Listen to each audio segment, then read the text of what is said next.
Pabor ka ba na ibalik ang war on drugs ni dating Pangulong Rodrigo Duterte? Pabor, idol ko yan eh. Idol. Pabor sa Dapat amin lang yan. ibalik yun kasi naglabasan na yung mga kawatan ngayon. Dito nga lang. Pabor sa amin yan, pabor. Ang dami na nag-ano, tawag dito. Wala si Duterte, nagbumalik na. Nagnanakaw.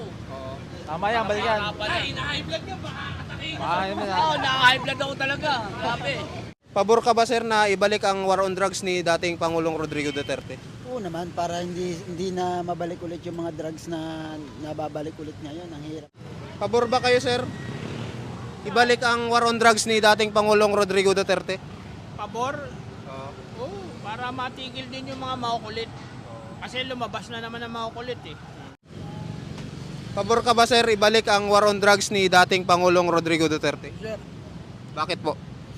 mas maganda sir kasi ano yung mga kabataan.